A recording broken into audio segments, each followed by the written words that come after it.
नमस्कार मित्रों, मैं हूं मुदिता और आप सभी का स्वागत है मुदिता आईएएस वॉरियर्स में। आज हम क्लास 10 में काव्य खंड का आपका क्षितिज का काव्य खंड से पढ़ने वाले हैं सूर्यदास के पद। सूरदास के यहाँ पे आपको 4 पद दिए हुए हैं, तो हम उसे समझेंगे। उसके बाद इसके इम्पॉर्टेंट जो क्वेश्चन आंसर होंगे वो भी सॉल्व करेंगे। तो देखिए यहाँ पे जो सूरदास ने लिखा है वो लिखा है गोपियों और उद्धव के बीच में जो बात हो रही है उसको उन्होंने प्रस्तुत किया है।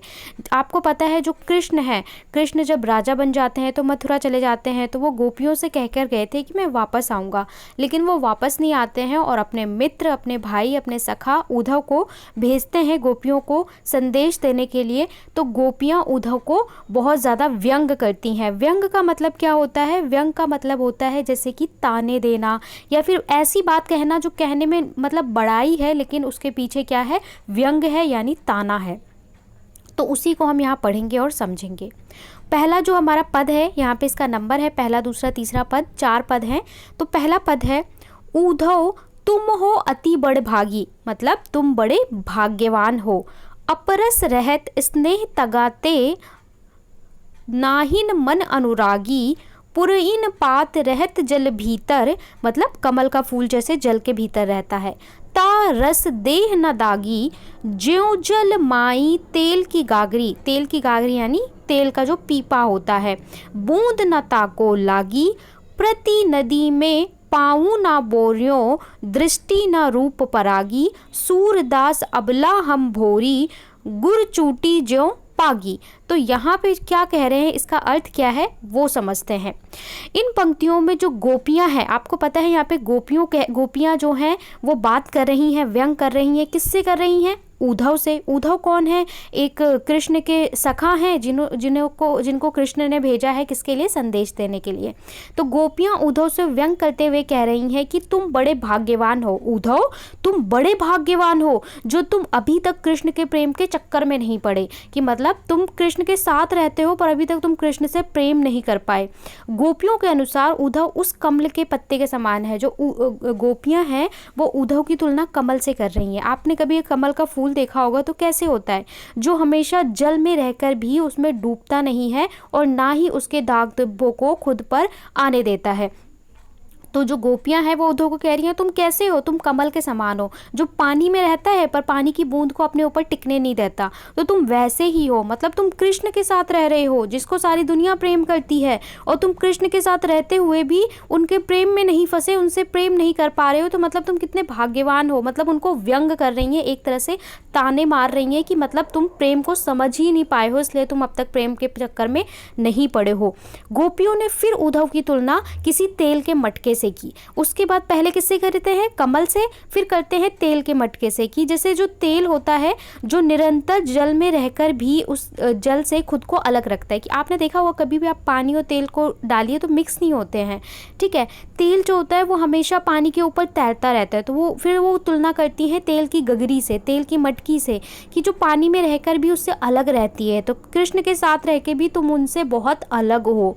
यही कारण है कि गोपियाँ उद्धव को क्या कह रही हैं? भाग्यशाली कह रही हैं, जबकि वे खुद को कैसा बोल रही हैं? अभागिन, अबला नारी बोल रही हैं, क्योंकि वे बुरी तरह कृष्ण के प्रेम में पड़ चुकी हैं। उनके अनुसार श्री कृष्ण के साथ रहते हुए भी उद्धव ने कृष्ण के प्रेम रूपी दरिये को कभी भी पाँव नहीं रखा। मतलब कि वो कह रही हैं कि हम कृष्ण से इतनी दूर हैं लेकिन हम पूरी तरीके से कृष्ण के प्रेम में डूब चुकी हैं, और तुम ऐसे हो जो उनके साथ रहते हो फिर भी तुमने कभी भी उनके प्रेम रूपी जो तालाब है उसमें कभी पैर नहीं रखा है, उनके रूप सौंदर्य का दर्शन नहीं किया है। और यहाँ पे फिर वो अपनी तुलना किससे करती हैं? अपनी तुलना चींटियों से करती हैं गोपियाँ कहती हैं हम लोग एक चींटी की तरह है। जो चींटी होती है ना, चूटी यहाँ पे कहा है, जो चींटी होती है वो अगर गुड़ में लग जाए तो वो कहती हैं उनको अलग करना संभव नहीं होता। अगर आप चींटी को गुड़ से अलग करोगे तो चींटी के प्राण चले जाएंगे, मतलब जान निकल जाएगी, पर वो उससे अलग नहीं होगी। तो हम गोपियाँ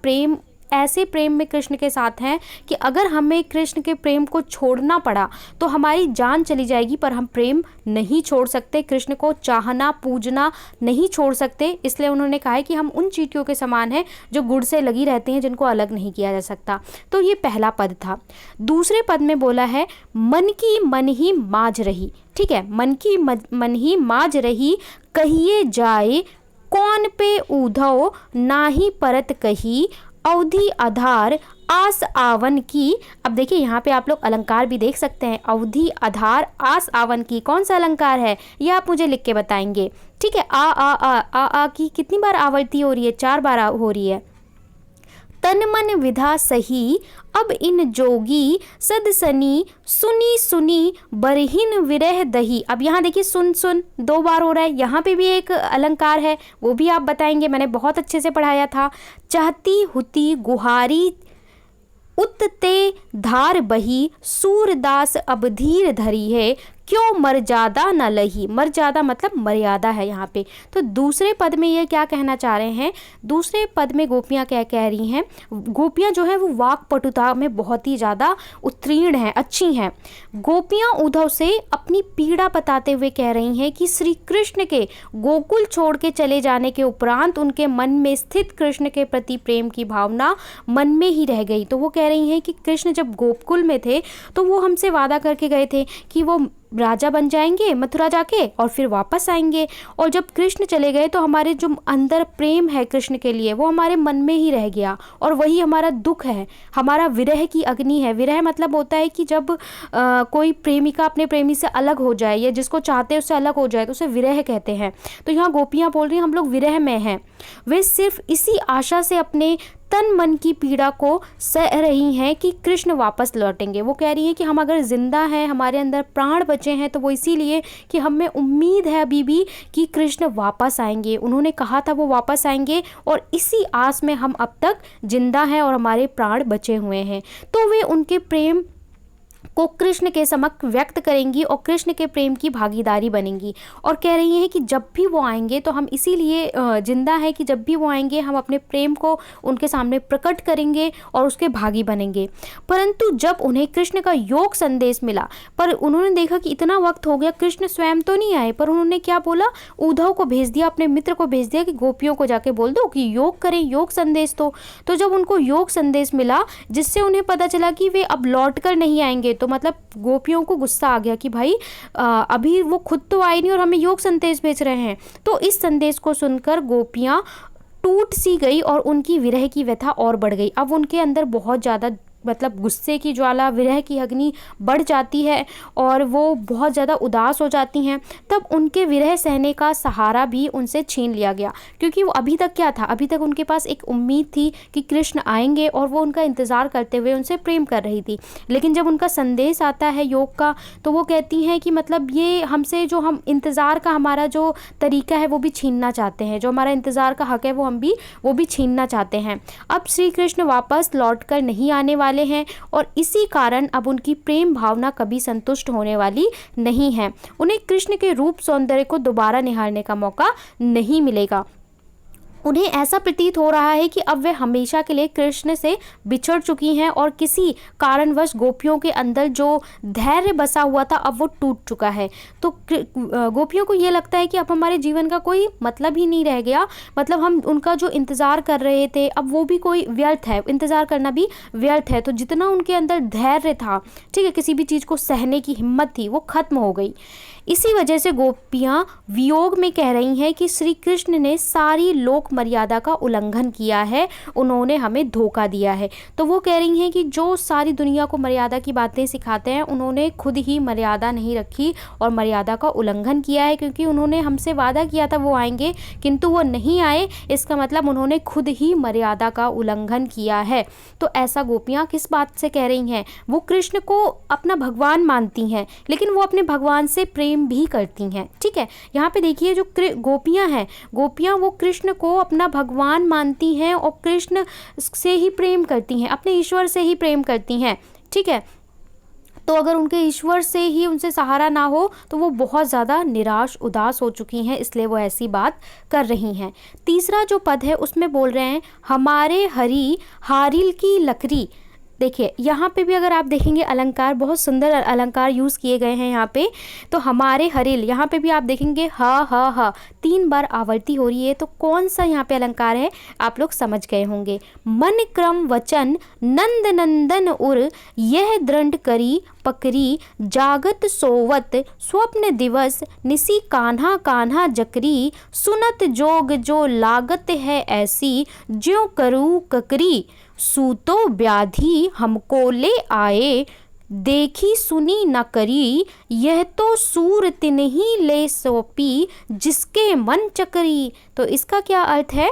तो यहाँ पे देखिए, यहाँ पे बोल रहे हैं सूरदास जी के इन पदों में गोपियाँ उद्धव से ये कह रही हैं कि हमारे हृदय में श्री कृष्ण के प्रति अटूट प्रेम है, जो कि किसी योग संदेश द्वारा कम होने वाला नहीं है। तो कह रही हैं कि भाई जो तुम योग संदेश हमारे लिए लेके आए हो, तुम्हें ऐसा लग रहा है कि हम कुछ योग करेंगे या ऐसा संदेश सुनेंगे तो हमारा प्रेम कम हो जाएगा या ख़त्म हो जाएगा, तो वो बिल्कुल नहीं होगा। हमारा जो प्रेम है वो कैसा है, अटूट है, जिसको कोई डिगा नहीं सकता, जिसको कोई कम नहीं कर सकता। तो ये योग संदेश हमारे प्रेम को कम करने वाला नहीं है, बल्कि इससे उनका प्रेम और भी दृढ़ हो जाएगा। गोपियां उद्धव से कह रही हैं, जिस तरह हारिल एक प्रकार का पक्षी होता है, अपने पंजों में लकड़ी को बड़ी दृढ़ता से पकड़े रहता है, उसे कहीं भी गिरने नहीं देता, उसी प्रकार हमारे हरि किसे बोलते हैं, श्री कृष्ण को या भगवान विष्णु को हरि बोलते हैं।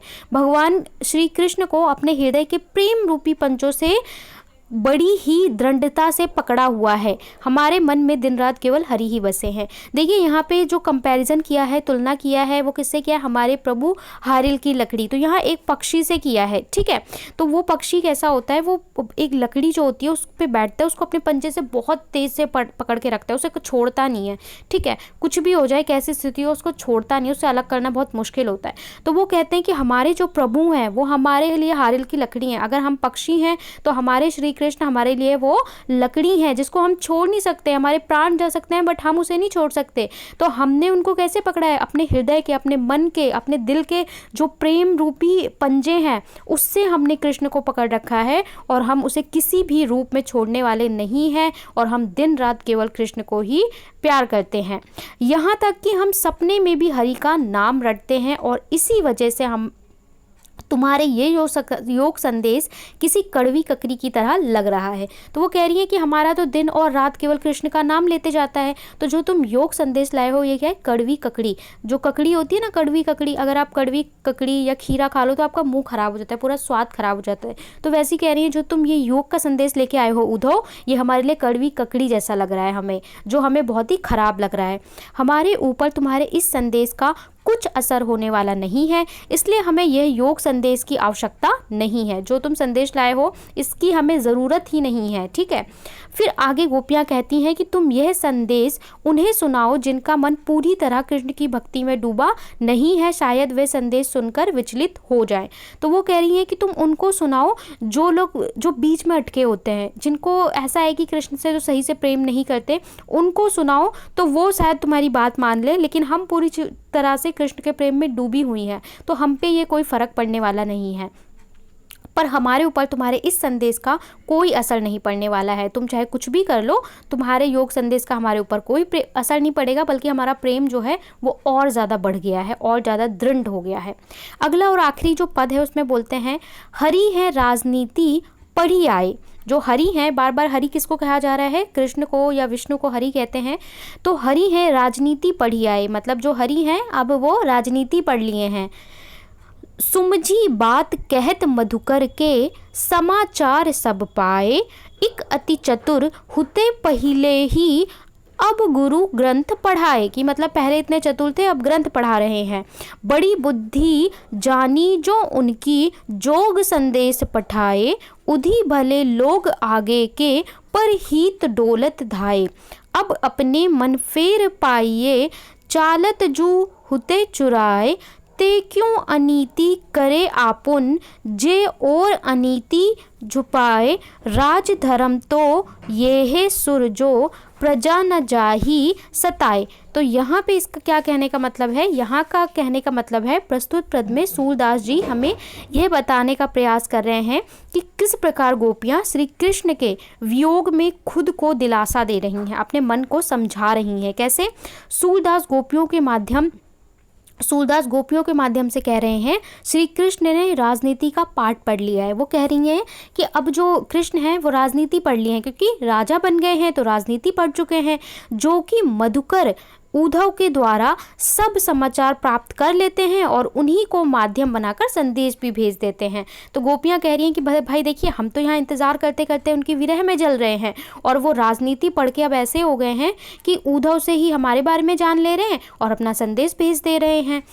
आगे कह रही हैं, उद्धव जिसे यहाँ भंवरा कहकर दर्शाया गया है वह तो पहले से ही चालाक है, परंतु श्री कृष्ण के राजनीति का पाठ पढ़ने से अब वह और भी चतुर हो गया है और हमें अपने छल कपट के माध्यम से बड़ी चतुराई के साथ श्री कृष्ण का योग संदेश दे रहा है। तो कह रही है कि जो उद्धव है वो पहले से ज्ञानी है, समझदार है, ठीक है, लेकिन वो राजनीति पढ़कर अब वो और ज़्यादा चालाकी से हमें योग संदेश देने की बात कर रहा है। कृष्ण की बुद्धि की भी तो दाद देनी होगी जो हमें इस उद्धव के जरिए संदेश दे रहे हैं, जिससे हम उन्हें भूल जाएं। तो वो कह रही हैं कि भाई देखिए, कृष्ण क्या है, हमें योग का संदेश दे रहे हैं, वो भी किसके माध्यम से, उद्धव के माध्यम से, जिससे हम कृष्ण को भूल जाएं। ऐसा तो कतई नहीं होगा, लेकिन हाँ, इससे हमारा मन तो हमें वापस मिल जाएगा जो कि श्री कृष्ण यहाँ से जाते समय चुरा ले गए थे। तो यहाँ पे गोपियाँ कह रही हैं कि हाँ, इससे हम बहुत पीड़ित हुए हैं, दुखी हुए हैं, और ये हम प्रेम तो नहीं छोड़ सकते, पर हाँ, इससे ये हो जाएगा कि जो कृष्ण हम खुद तो गए थे पर हमारे मन को अपने साथ ले गए थे, हमारे हृदय को अपने साथ लेके चले गए थे, वो शायद हमें वापस मिल जाए। उनके अनुसार बड़े लोग तो हमेशा दूसरों की भलाई के लिए परिश्रम करते हैं, पर गोपियों को यह बात समझ नहीं आ रही थी कि श्री कृष्ण दूसरों को न्याय का पाठ पढ़ाते हैं, वे स्वयं उनके साथ इतना बड़ा अन्याय कैसे कर रहे हैं। तो वो कह रही हैं कि एक तो वो राजा बन चुके हैं, दूसरा वो सबको कहते हैं कि भाई मर्यादा में रहिए, न्याय करिए, और वो खुद इतना बड़ा अन्याय कर रहे हैं कि गोपियाँ इतने वक्त से उनका इंतजार कर रही हैं और वो उनके लिए आए नहीं। उनके अनुसार किसी भी राजा का प्रथम कर्तव्य यही होता है कि अपनी प्रजा के सुख दुख का ख्याल रखे, ठीक है। अगर वो राजा हैं तो वो गोपियों के भी राजा हैं, तो उनको उनका ख्याल रखना चाहिए, पर वो उनकी ख्याल ही नहीं रख रहे हैं। परंतु यहाँ तो श्री कृष्ण स्वयं ही उन्हें दुख दे रहे हैं। कैसे दुख दे रहे हैं? क्योंकि वो कह रहे हैं कि तुम प्रेम छोड़कर योग संदेश करो, मतलब योग करो और इसको भूल जाओ। उन्हें अपना कर्तव्य निभाना चाहिए और गोपियों के समक्ष प्रस्तुत होकर उनके दर्शन देना चाहिए। गोपियों के अनुसार श्री कृष्ण को अगर अपना राजा की मर्यादा या अपने प्रेम की मर्यादा रखनी है तो उन्हें गोपियों के समक्ष आना चाहिए, दर्शन देना चाहिए, और यही उनके लिए सही होगा, जिससे उनके हृदय में हो रही विरह की पीड़ा शांत हो जाए। जो गोपियाँ जिस आग में, जिस विरह की ज्वाला में जल रही हैं, वो शांत हो सके। तो ये थे बहुत ही सुंदर 4 हमारी पंक्तियाँ। अब इसके प्रश्न उत्तर देख लेते हैं जो भी आपके एनसीईआरटी के प्रश्न बनते हैं।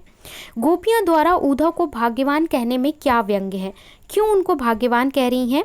तो अभी हमने पढ़ा था, गोपियाँ उद्धव को भाग्यवान कहते हुए व्यंग्य करती हैं, व्यंग्य कसती हैं कि श्री कृष्ण के सानिध्य में, सानिध्य मतलब आप किसी के साथ रहते हैं, रहकर भी कृष्ण के प्रेम में आप लोग कृष्ण के प्रेम में नहीं घुल पाए। उन्हें कहती हैं कि तुम कमल के समान हो, ठीक है, जो तुम उसमें रह के भी, कमल की पत्ती होती है, पानी में रहकर भी उस पर पानी की बूंदें नहीं टिकती, वैसे हो। तो इसलिए उनको भाग्यवान कह रही हैं कि तुम उनके साथ हो पर उनके प्रेम में नहीं डूबे हो, इसलिए क्या है, तुम भाग्यवान हो। भाग्यवान उन्हें अच्छा नहीं कह रही हैं, उनको बुरा कह रही हैं, क्योंकि उन पर व्यंग कर रही हैं कि तुम अगर ईश्वर के प्रेम को नहीं समझ पाए तो तुम कुछ नहीं समझ पाए।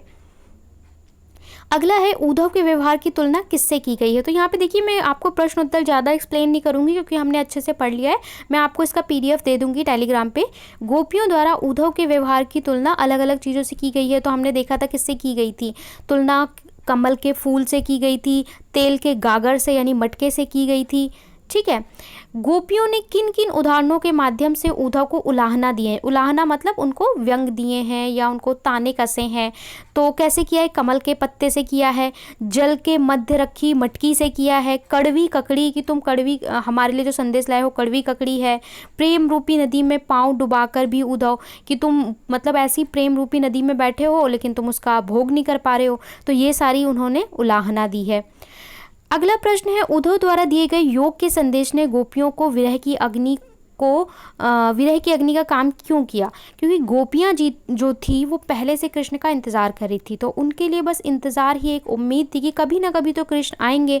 लेकिन जब वो उन्हें योग का संदेश देते हैं तो उनका जो विरह की अग्नि है वो और ज़्यादा बढ़ जाती है, क्योंकि उन्हें लगता है कि अब श्री कृष्ण वापस नहीं आएंगे। अगले प्रश्न में मर्यादा न लही के माध्यम से कौन सी मर्यादा न रखने की बात की गई है? तो वही कि जो कृष्ण हैं वो एक राजा बन चुके हैं, राजनीति सीख चुके हैं, तो वो उनकी मर्यादा क्या होनी चाहिए अपनी प्रजा के लिए, पर वो मर्यादा नहीं रख रहे हैं, खुद ही मर्यादा नहीं रख रहे हैं, यहाँ पे वो ये कहना चाहती हैं। कृष्ण के प्रति अपने अनन्य प्रेम को गोपियों ने किस प्रकार अभिव्यक्त किया है? तो उन्होंने स्वयं की तुलना चींटियों से करी है कि हम लोग गुड़ और चींटी के समान हैं जिन्हें अलग नहीं किया जा सकता। उसके अलावा हारिल के पक्षी यानी ऐसे पक्षी जो लकड़ी को अपने पंजों से जकड़ के रखता है, उससे करी है। वह श्री कृष्ण को बोलती हैं कि हम दिन रात केवल श्री कृष्ण के नाम की माला जपते हैं, तो हमारा और कुछ है ही नहीं उनके सिवा। तो इस प्रकार उन्होंने तुलना करी है। अगले प्रश्न में है गोपियों ने उद्धव से योग की शिक्षा कैसे लोगों को देने को बात कही है? तो गोपियों ने कहा है कि उन लोगों को बात दो जो श्री कृष्ण, जिनका अपने ऊपर नियंत्रण नहीं है या जो पूरी तरीके से कृष्ण प्रेम में डूबे नहीं हैं, आप उनको योग का संदेश दो तो शायद उनको थोड़ा फायदा हो। लेकिन हमें योग का कोई ज़रूरत नहीं है, क्योंकि हम पूरी तरीके से कृष्ण प्रेम में डूबी हुई हैं। ठीक है। अगला है प्रस्तुत पदों के आधार पर गोपियों का योग भावना के प्रति दृष्टिकोण। तो गोपियों ने योग भावना में क्या क्या बताया है आपको वो लिखना है। गोपियों के अनुसार राजा का क्या धर्म होना चाहिए? तो राजा का धर्म अपनी प्रजा को सुख देना होना चाहिए, पर गोपियों के अनुसार जो कृष्ण है वो स्वयं ही उन्हें दुख दे रहे हैं। इसके अलावा गोपियों को कृष्ण में ऐसे कौन से परिवर्तन दिखाई दिए जिसके अनुसार वो अपना मन वापस ले रही हैं? तो वो कह रही हैं कि पहले था तो वो हमारे साथ हमारे यहाँ ही पे होते थे, अब वो राजा बन गए हैं, अब उन्हें आना चाहिए तो अब वो संदेश भेज रहे हैं, अब उन्होंने राजनीति पढ़ ली है, अब वो राजनीति कर रहे हैं और वो खुद ही अपने वादे को भूल गए हैं। तो इस तरीके से वो कह रहे हैं उनमें ये बदलाव आ चुका है, वो राजनीति पढ़ चुके हैं, मित्र को भेज रहे हैं। तो ये सारे वो कह रही हैं राजनीति का खेल खेल रहे हैं। उनके अनुसार श्री कृष्ण पहले चतुर थे, लेकिन अब वो ग्रंथों को पढ़कर, बहुत सारी किताबों को पढ़कर क्या राजनीतिज्ञ बन गए हैं। तो ये थे सभी प्रश्न। आई होप आपने एंजॉय किया होगा। लाइक शेयर सब्सक्राइब बिल्कुल करना ना भूलें। ज्वाइन कर सकते हैं टेलीग्राम चैनल पे और फॉलो कर सकते हैं खबरी पे।